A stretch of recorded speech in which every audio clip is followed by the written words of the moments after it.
Halo Sobat Kineville, kali ini kembali lagi nih ke Kineclass batch kedua. Kali ini aku Rio Rizky Rizaldi sebagai moderator dan Mbak Via sebagai pemateri.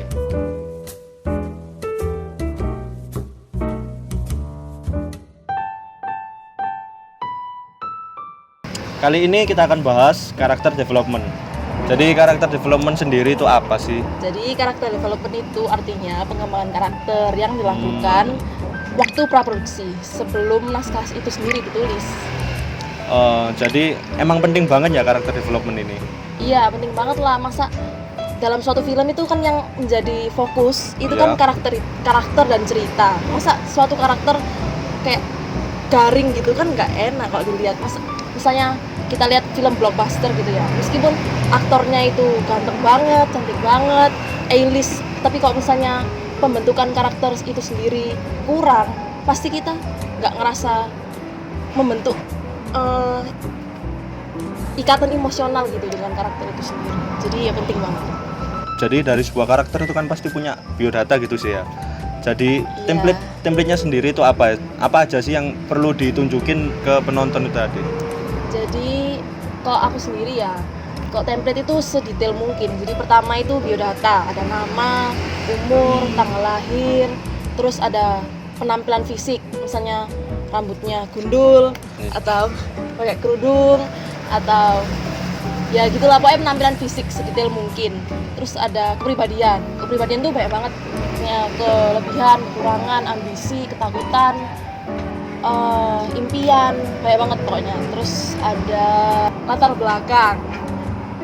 belakang yang penting buat dalam cerita itu sendiri. Jadi misalnya gak usah misalnya cut. Jadi buat nentuin latar belakang dari sebuah karakter yang bagus dan baik itu gimana sih? Itu tergantung dari ceritanya itu sendiri. Ya, tergantung dari ceritanya. Loh. Ya maksudnya itu gimana sih cara membangun sebuah karakter yang bagus dari latar belakangnya itu tadi gimana? Oh no sih mas, aku bingung tadi ya. Mau ngomong sih latar belakang mau. Terus selain itu tadi yang udah disebutin, mungkin ada lagi nggak sih yang lain? Iya, ada. Biasanya latar belakang itu tergantung dengan cerita itu sendiri. Jadi harus yang bersifat signifikan dengan cerita yang akan dibuat dalam naskah itu. Lalu yang terakhir, kebiasaan. Ini lebih bersifat opsional sih. Misalnya kayak suka menggigit bibir waktu menggoda, atau suka gigit kuku kalau gugup kayak gitu. Terus setelah tadi kan template-nya udah ada sih kayak gitu, terus kamu udah kasih contoh dari anunya tadi. Terus kalau menurutmu sendiri itu ada nggak sih contoh karakter yang emang bagus gitu loh dilihat dari template-nya itu tadi? Bisa kasih contoh nggak karakter yang kayak apa, misalnya di film apa karakter ini tuh kayaknya bagus banget gitu loh menurutmu, ada nggak sih? Biasanya karakter yang strong banget itu dari novel-novel sih, kayak misalnya Dumbledore, itu kan kayak detail banget, dia itu sangat konsisten dari awal sampai akhir karakternya seperti apa. Terus ada Spider-Man, ada Golem, ada banyak banget sih. Biasanya mari Cak, biasanya Cak, karena biasanya. Terus selain ada template biodata itu tadi ya, mungkin ada yang lain nggak sih? Mungkin ada perumusan gimana sih cara ngedevelop sebuah karakter yang bagus itu gimana kayak gitu? Yang pertama itu jelas detail ya, jadi semakin detail semakin bagus.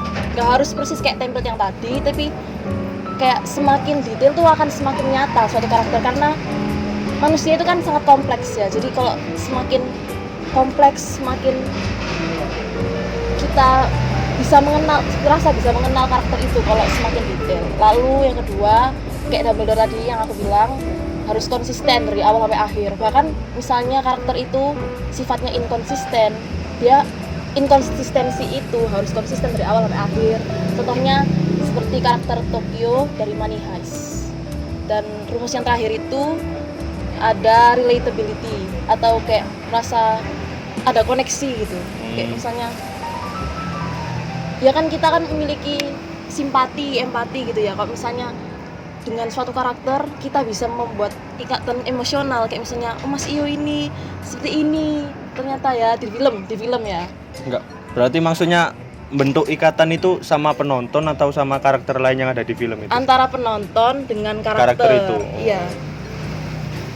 Jadi kalau semakin kita bisa membuat ikatan emosional kan semakin ingat dengan film itu, semakin ingat dengan karakter itu, dan kita kan sebagai filmmaker ya ingin dikenang gitu kan. Oh. Ya, jadi sangat penting itu related.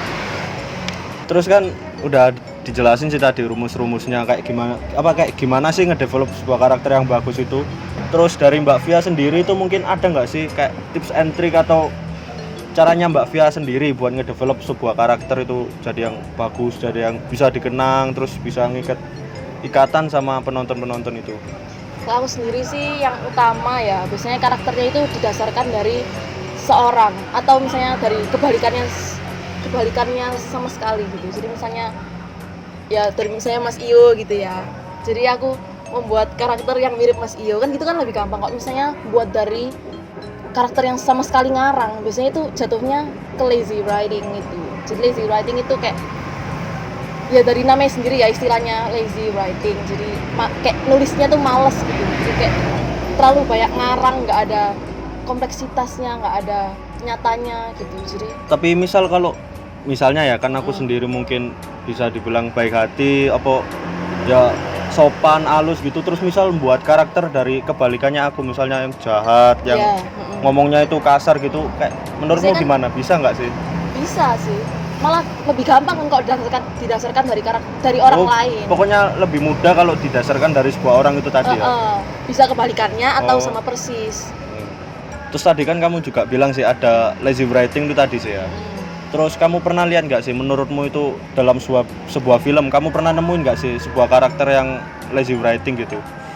Ya biasanya itu kalau aku lihat sendiri ya lebih banyak di genre romcom. Biasanya kan kayak klise gitu kan, kayak film ini sama dengan film ini dengan film itu, kayak apa jalan ceritanya itu sama dan karakternya itu juga sama, kayak misalnya cowoknya love interestnya itu kayak ya udah ganteng gitu kan, terus kayak cuek atau apa, kayak sama sekali nggak ada kompleksitas, meskipun ada misalnya dia memiliki latar belakang yang suram gitu kan, kayak tapi itu klise dan kurang dalam gitu, tidak ada koneksi yang dalam antara kita dengan karakter itu karena sudah terlalu sering kita jumpai juga, jadi nggak ada menariknya gitulah kesannya.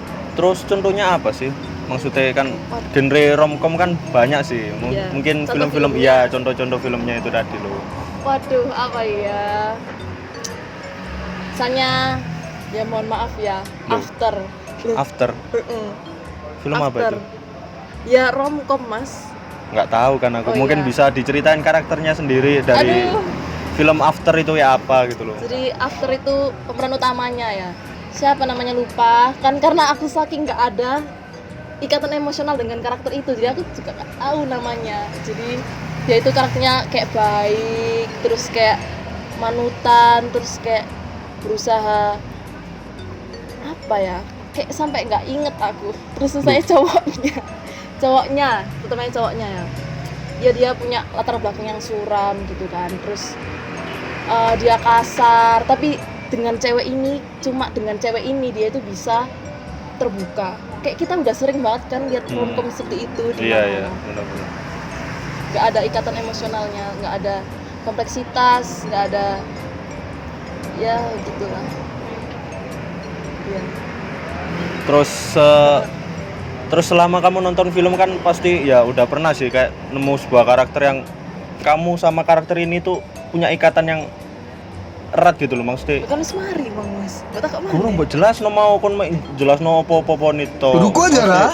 Sabar guru.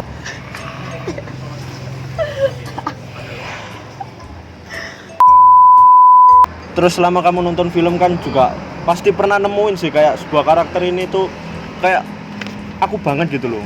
Pasti ada ikatan yang erat banget gitu sama kamu itu. Ada nggak sih dari kamu sendiri?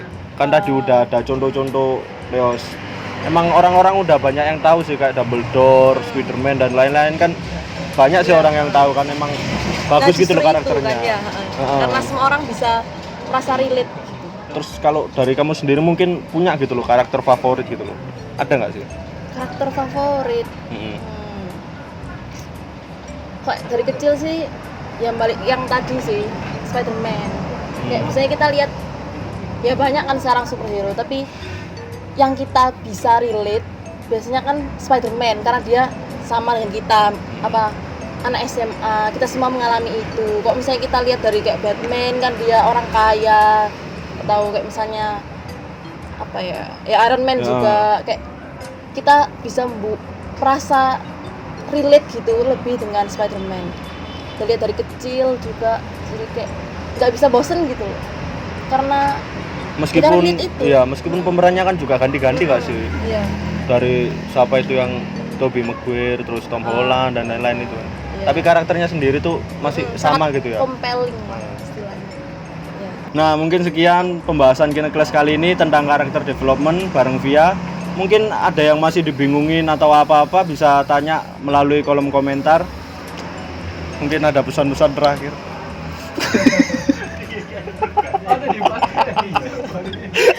Dan jangan lupa lihat terus modulnya, dibaca-baca. Ya, siap. Dadah. Solo. See you di Kineclass selanjutnya. Dadah.